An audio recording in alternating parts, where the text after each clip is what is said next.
Hello बच्चों, मैं आज आपके सामने एक और वीडियो लेकर आया हूँ। कक्षा 4 की विषय है आपका हिंदी और इसका उप विषय है लिंग बदलो। ठीक है, लिंग का मतलब होता है, इससे पता चलता है कि हम पुल्लिंग की बात कर रहे हैं या स्त्रीलिंग की बात कर रहे हैं। ठीक है, पुल्लिंग का मतलब होता है जिसको किसी चीज़ को बुलाने से या किसी व्यक्ति किसी भी ऐसी वस्तु का नाम लेने पर हमें लड़के जैसा स्वभाव फील हो, या स्त्रीलिंग में लड़की जैसा स्वभाव फील हो, उसको हम लिंग बदलो या लिंग कहते हैं। ठीक है, तो पुल्लिंग और स्त्रीलिंग दो ही हमारे लिंग होते हैं जो कि स्त्री या पुरुष के बारे में बताते हैं। तो इसकी परिभाषा ये हम सीखते हैं। इसकी परिभाषा है, स्त्री या पुरुष जाति का बोध कराने वाले संज्ञा शब्दों को लिंग कहते हैं। ठीक है, संज्ञा क्या होती है? जो भी किसी व्यक्ति या वस्तु या स्थान का नाम बताता हो या उसके बारे में जानकारी देता हो, उसको हम संज्ञा बोलते हैं। ठीक है, तो स्त्री या पुरुष भी क्या है? ये भी संज्ञा के नाम ही है, संज्ञा के शब्द है। ठीक है, तो बस इसी के बारे में हमें ये बताया गया है कि स्त्री या पुरुष जाति का बोध कराने वाले संज्ञा शब्दों को लिंग कहते हैं। ठीक है, यानी कि स्त्री का सब पता क्या चलता है हमें कि स्त्री का मतलब बहुत सारी लड़कियां या औरतें। ठीक है, पुरुष का मतलब लड़का या आदमी। ठीक है, यानी कि इस तरीके से इनके बारे में जब पता चलता है, ये एक तरह से इनको जाति बोल देते हैं कि औरतों और आदमी और लड़कों को हम एक ही जाति में बोल देते हैं, लड़की और औरतें और महिलाओं को भी स्त्री जाति में बोल देते हैं। तो एक तरह से ये जाति कहलाती है इनकी। ठीक है, तो लिंग के भेद क्या होते हैं हमारे, आइए इसके बारे में पढ़ते हैं। लिंग के भेद मतलब कितने प्रकार के होते हैं? तो ये दो प्रकार के होते हैं। एक तो होता है पुल्लिंग और एक होता है स्त्रीलिंग। ठीक है, पुल्लिंग में कौन आ गया? लड़का, ये लिखा है ना यहाँ पे लड़का। और स्त्रीलिंग में क्या आता है? लड़की, जैसे लड़की बनी हुई है। ठीक है, तो समझ में आया? पुल्लिंग में कौन होगा? लड़का या आदमी। ठीक है, स्त्रीलिंग में लड़की या महिला या औरत। ठीक है, आइए नेक्स्ट पढ़ते हैं। तो यहाँ पर हमने कुछ शब्द लिए हैं जिनसे हमें सीखने को मिलेगा कि इस पुल्लिंग और स्त्रीलिंग को हम कैसे पता कर सकते हैं। ठीक है, तो आइए आते हैं यहाँ पर। तो यहाँ पर पुल्लिंग के बारे में जानकारी दी गई है और यहाँ पर स्त्रीलिंग के बारे में जानकारी दी है। तो पुल्लिंग में कौन कौन से आते हैं? जैसे राजा, राजा एक लड़का या आदमी हो सकता है। ठीक है, और उसका अपोजिट में पुल्लिंग का उल्टा क्या होता है? स्त्रीलिंग। तो राजा का उल्टा क्या हो जाएगा? रानी। ठीक है, जैसे लड़का है, लड़के का उल्टा क्या होगा हमारा? लड़की। ठीक है, अब पिता, पिता का उल्टा क्या होगा? माता। ठीक है, सेम पुत्र का उल्टा क्या होगा? पुत्री। दास का उल्टा क्या होगा? दासी। बेटा का उल्टा क्या होगा? बिटिया। भाई का उल्टा क्या होगा? बहन। चोर का उल्टा क्या होगा? चोरनी। गाय का उल्टा क्या होगा?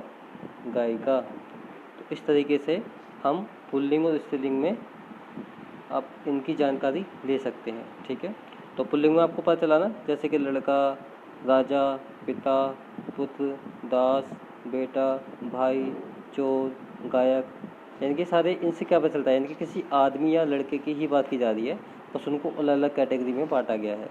ठीक है, सेम स्त्रीलिंग में सिर्फ लड़कियां या औरतों के बारे में बात की जाएगी, जैसे कि रानी, लड़की, माता, पुत्री, दासी, बिटिया, बहन, चोरनी, गायिका, लेखिका, इस तरीके से। ठीक है, ऐसे ही कुछ और भी यहाँ पे शब्द दिए हुए हैं, इनको भी हम पढ़ लेते हैं। जैसे लेखक है, लेखक का उल्टा क्या होता है? लेखिका, यानी कि लेखक पुल्लिंग में आएगा और लेखिका स्त्रीलिंग में। स्त्री का मतलब बताइए आपको, लड़की या फिर किसी महिला की बात हो रही है, तो इधर सारे जो भी आएंगे वो लड़की या महिला के बारे में बात की जाएगी, लेकिन उनको अलग अलग कैटेगरी में बांटा गया है। ठीक है, जो जिस कैटेगरी में आता है उसको उस तरीके से बोला जाता है।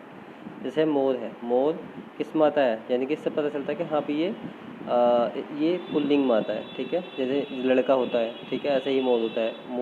मोर की वाइफ या लेडी मोर में जब शी के बारे में बात की जाती है तो वो हो जाती है मोरनी। शेर शेर शेर की वाइफ को क्या बोलते हैं? शेरनी। ऊँट ऊँट की वाइफ को क्या बोलते हैं? ऊँटनी। बकरा और बकरे की वाइफ को बोलते हैं बकरी। हाथी और हाथी की वाइफ को बोलते हैं हथनी। ठीक है, तो इस तरीके से हम पुल्लिंग और स्त्रीलिंग में आसानी से हम जान सकते हैं। ठीक है, आइए इनको शब्दों में हम देखते हैं, शब्दों में कैसे प्रयोग करते हैं इनको। ठीक है, जैसे है नीले रंग के शब्दों का लिंग बदलो। ठीक है, जैसे कि ये है बालक। बालक का उल्टा क्या होता है? बालिका। मोर का उल्टा क्या होता है? मोरनी। राजा का उल्टा क्या होता है? रानी। शेर का उल्टा क्या होता है? शेरनी। तो इस तरीके से हमें सिर्फ खालिस्तान में ये भरने थे, आपकी किताब में नहीं दिए हुए हैं, लेकिन इसमें हमने भरे हुए हैं जहाँ पे अंडरलाइन किया हुआ है। ठीक है, ये अंडरलाइन की हुई है, ये अंडरलाइन की हुई है, ये भी।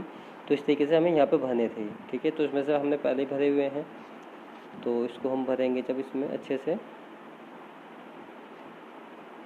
तो जैसे बालक सो रहा है, तो यहाँ पे इसका उल्टा क्या हो जाएगा? बालिका सो रही है। ठीक है, लड़के के बारे में बात की जाती है तो फिर लड़की के बारे में हम नीचे बात करेंगे, यानी कि पुल्लिंग के बारे में बात की जाती है तो स्त्रीलिंग के बारे में बात करेंगे हम नीचे। ठीक है, नेक्स्ट है मोर नाच रहा है, तो उसका उल्टा क्या हो जाएगा? मोरनी नाच रही है। ठीक है, थर्ड है राजा बहुत चतुर था। ठीक है, तो उसका क्या हो जाएगा? रानी बहुत चतुर थी। ठीक है, तो एक तरफ लड़के की बात की जा रही है, दूसरी तरफ हम लड़की की बात करेंगे, लड़की या महिला जो भी होती है। ठीक है, नेक्स्ट शेर ने शिकार किया, और उसका क्या उल्टा हो जाएगा? शेरनी ने शिकार किया। ठीक है, नेक्स्ट है माली ने फूल माला बनाई। ठीक है, तो माली का उल्टा क्या हो जाएगा? मालिन ने फूल माला बनाई।